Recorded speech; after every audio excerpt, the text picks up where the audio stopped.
Olá, nosso assunto hoje, olha, é um assunto que está todo mundo discutindo, né? Porque, lógico, que nós vamos falar de ensino médio.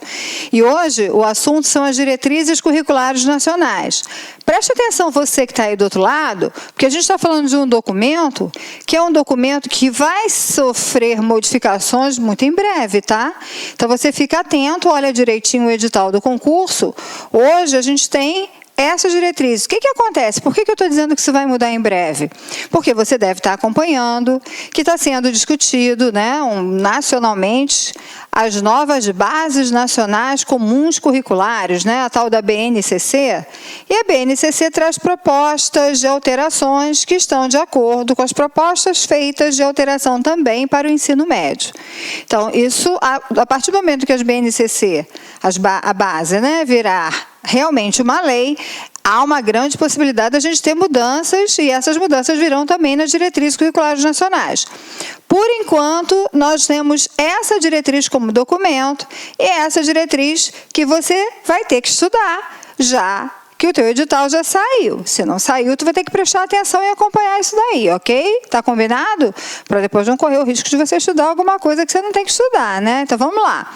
Essas diretrizes, elas não estão completamente distantes da proposta do ensino médio a partir das mudanças na LDB que aconteceram este ano, não, tá? Em 2017, e que já vinham sendo discutidos desde 2016. Não está completamente fora, não. Mas é lógico que um ajuste ou outro podem acontecer, tem sempre espaço, ok? Então é isso aí, anota aí suas dúvidas, presta bastante atenção. É lei, e já sabe, né, lei? Lei tem que saber direitinho o que a lei diz, saber inclusive a palavrinha que a lei usa. E a gente vai começar tentando lembrar aqui a você o que são diretrizes curriculares nacionais. O próprio nome diz, isso aqui é uma lei, é uma diretriz sobre currículo. Então, a gente tem diferentes diretrizes dentro do cenário da legislação educacional.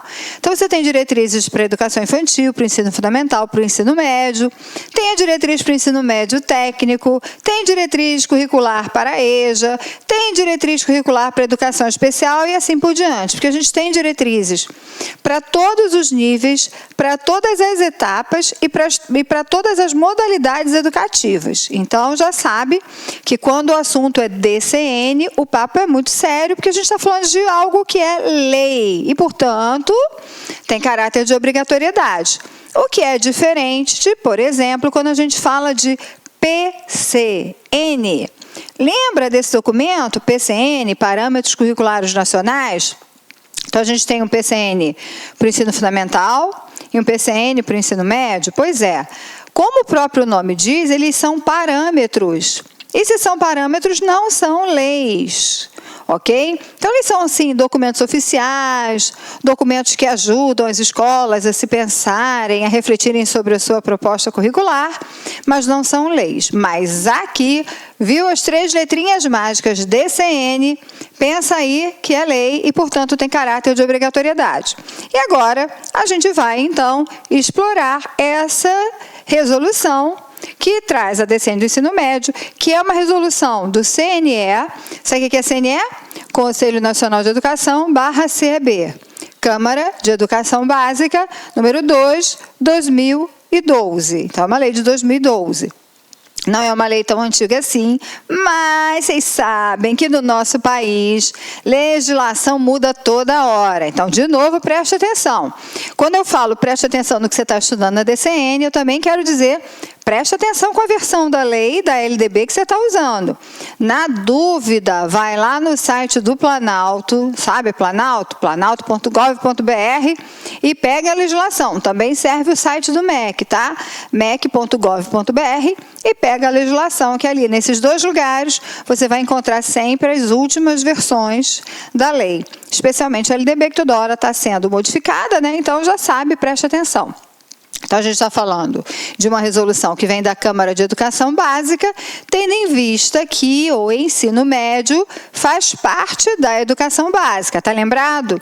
Então, a educação básica começa com a educação infantil, vai para o ensino fundamental e chega até o ensino médio, termina no ensino médio, né? Então, a gente tem essas 3 etapas: educação infantil, ensino fundamental e ensino médio, dando conta da educação básica. Por isso, é que a Câmara de Educação Básica está envolvida nessa discussão e nessa organização das diretrizes que a gente vai ver já já aqui, ok? Então, vamos lá para começar. No primeiro artigo, é lei, então eu trouxe a lei mais ou menos dentro da sua organização, artigos, incisos e parágrafos, que é para a gente poder discuti-la integralmente, ok? No artigo 1º, começa a ser assim: presente resolução define as diretrizes curriculares nacionais para o ensino médio a serem observadas na organização curricular pelos sistemas de ensino e suas unidades escolares. Então, já sabe que é um documento que vai ter que nortear os currículos ou as propostas curriculares dos sistemas de ensino. O que são os sistemas de ensino? Os municípios, os estados formam sistemas de ensino. Cada estado forma o seu sistema de ensino, cada município o seu sistema de ensino. Como a gente está falando de ensino médio, basicamente nós estamos falando dos sistemas de ensino estaduais, tendo em vista que não é competência dos municípios assumir, organizar o ensino médio, né? O município fica lá com as competências de educação infantil e do ensino fundamental.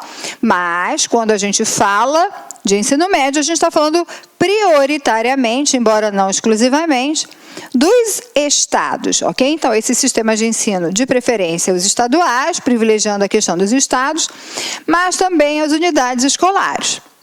Então, vamos lá. Primeiro, a gente tem que entender que quando a gente fala de DCN, a gente está falando de currículo. Que negócio é esse de currículo? Lembra que currículo, a melhor definição que a gente pode ter de currículo, e aqui uma definição bem ampla, porque a gente ainda vai discutir bem aqui, são todas aquelas experiências escolares que acontecem dentro do espaço escolar. Então, se eu estiver pensando em conteúdo, se eu estiver pensando em áreas de conhecimento, isso faz parte da discussão de currículo, mas isso não é unicamente o que a gente chama de currículo. Então, a gente tem que ultrapassar aquela visão antiga de que currículo era aquela lista de conteúdos que tinha que ser dados até o final do ano, para a gente pensar numa visão mais abrangente, porque currículo é tudo aquilo que acontece na escola. Todas aquelas intencionalidades que estão claras e às vezes não claras, mas estão presentes na escola, isso tudo faz parte do currículo. Então, essas diretrizes aplicam-se a todas as formas e modalidades de ensino médio, complementadas, quando necessário, por diretrizes próprias. E aí vamos entender essa questão. Como é que é isso? Então, estou dizendo que é essa legislação, mas em alguns casos a gente vai juntar com outra legislação, com outras diretrizes próprias. Pensa o seguinte: pode ser que o aluno seja um aluno do ensino médio, mas que o esteja cursando na modalidade EJA. Lembra que no início da aula eu falei que EJA também tinha suas próprias diretrizes curriculares? Pois é. Então, portanto, quando a gente está falando de diretrizes próprias, esses casos onde você tem um sujeito que é aluno do ensino médio, mas também do EJA, a gente tem que olhar as duas diretrizes. Ou é aluno do ensino médio, mas também é aluno da educação especial, a gente precisa olhar as duas diretrizes ou outros documentos que também deem conta dessa mesma situação. Ok? Entendido? Vamos continuar, então. Artigo 2º. As diretrizes curriculares nacionais para o ensino médio articulam-se com as diretrizes curriculares nacionais gerais para a educação básica e reúnem princípios, fundamentos e procedimentos definidos pelo Conselho Nacional de Educação para orientar as políticas públicas educacionais da União, dos estados, do Distrito Federal e dos municípios, na elaboração, no planejamento, na implementação e avaliação das propostas curriculares das unidades escolares públicas e particulares que oferecem o ensino médio. Então, deixa eu chamar a atenção para você de algumas coisas. Primeiro, a gente está falando de duas questões, né? A gente está falando, vou pegar aqui embaixo, se eu acertar, eu tenho certos problemas, assim, não vai muito bem, né? Então, vai no dedo, porque Márcia não é muito boa com essas questões. Lembra que a gente está falando de unidades públicas e particulares. Então, as diretrizes são um documento que não tem uma interferência única nas escolas públicas, mas que também precisa ser observado pelas escolas particulares que oferecem o ensino médio. E ela não é um documento que caiu de paraquedas no cenário educacional. Não, de jeito nenhum. nenhum. Ela está completamente de acordo com as outras diretrizes, em especial com as diretrizes que determinam e que organizam a questão curricular em toda a educação básica. Lembra que eu falei para vocês? Educação básica, que é composta, pela educação infantil, pelo ensino fundamental e pelo ensino médio? Pois é. Então, a gente tem essa ideia de que uma diretriz, ela está de acordo com a outra, uma vai complementando o que a outra inicia. Então, a gente vai falar de princípios, aqui hoje, a gente vai falar de fundamentos e a gente vai falar de procedimentos. Tudo isso com esse intuito de organizar a política pública, de organizar as propostas curriculares das unidades escolares, dos sistemas de ensino, buscando, de alguma forma, que o ensino médio tenha uma unidade no nosso país, respeitadas as diferenças culturais, as questões locais, as diferenças socioeconômicas, que são muito marcadas aqui, né, num país tão grande como o nosso. Artigo 3º, o ensino médio é um direito social de cada pessoa e dever do Estado na sua oferta pública e gratuita de todos. Então, se a gente está dizendo que o ensino médio é um direito social, a gente está dizendo que é um direito de cidadania, é um direito do cidadão.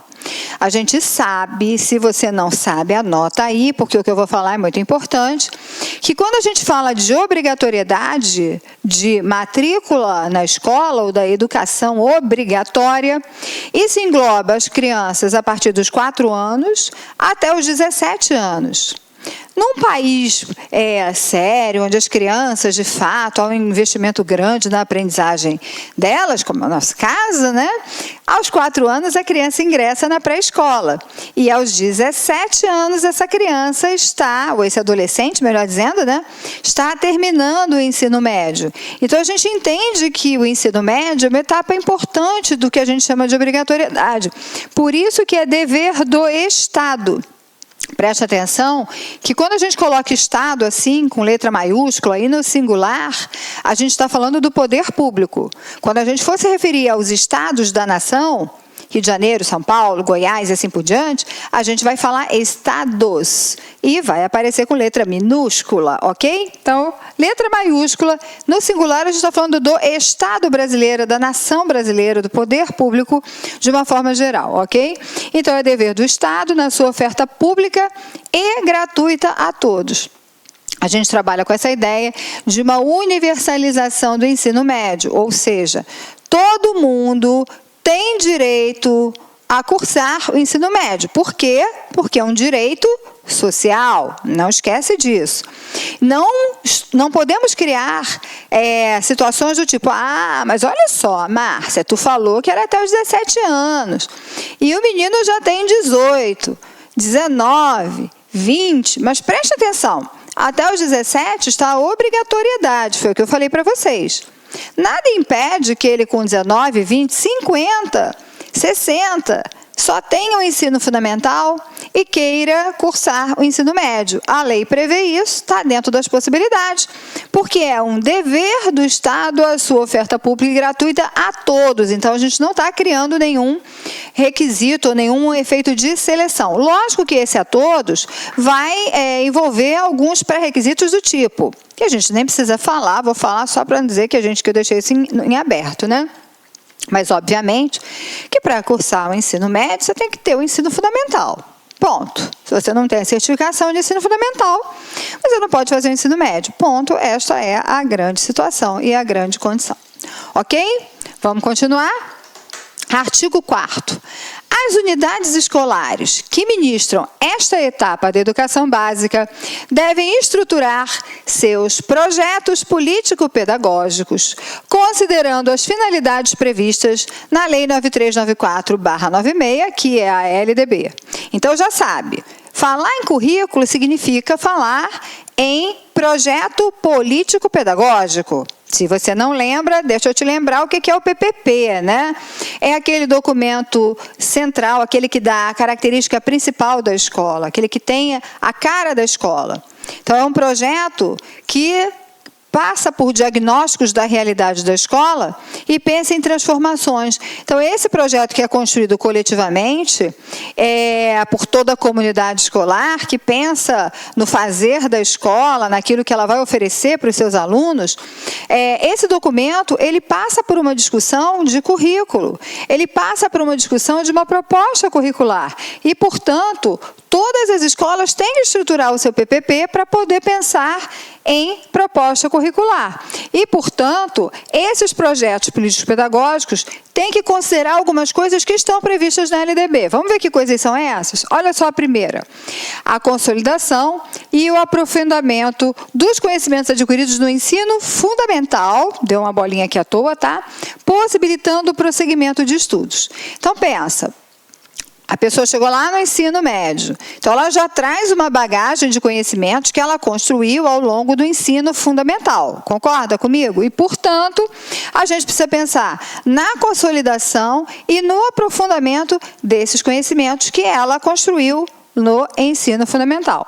Além disso, olha o segundo ensino. Olá, meus amigos, minhas amigas, sou o professor Luiz Antônio de Carvalho e com muita satisfação, muito orgulho, estou aqui para lhe apresentar a nossa isolada de conhecimentos pedagógicos aqui da Lá Concurso, né? Antes de mais nada, eu peço licença, você estava assistindo no vídeo aí, ou do professor Bodão ou da professora Márcia Gil, mas esse vídeo nós temos a intenção de ser apenas um vídeo demonstrativo para você conhecer a qualidade dos nossos professores. Esse vídeo representa apenas 20% da videoaula, da aula inteira. Quer assistir o restante? Então clique aqui embaixo que você tem um link, esse link vai direcionar você aí lá para o nosso site, uma isolada de conhecimentos pedagógicos total, né? Todas as aulas do professor César Bodão e todas as aulas da professora Márcia Gil. Investimento apenas R$ 80, 2 professores, prazo de acesso 60 dias, e durante esses 60 dias você pode assistir quantas vezes na hora que quiser, na hora que desejar, né? Tá certo? Carga horária 84 horas, né? Atualmente, eu digo atualmente por quê? Porque dentro desse prazo de 60 dias nós podemos ter aí alguma atualização e esse módulo recebe aí todas as atualizações durante esse período, né? Quantidade de aulas, 109 horas, né? Ou seja, só aqui na Lá Concurso você pode ter certeza aí que é o melhor módulo de isolada de conhecimentos bancários existentes aí no mercado. Forte abraço, espero vocês. Fui, tchau. Clique lá.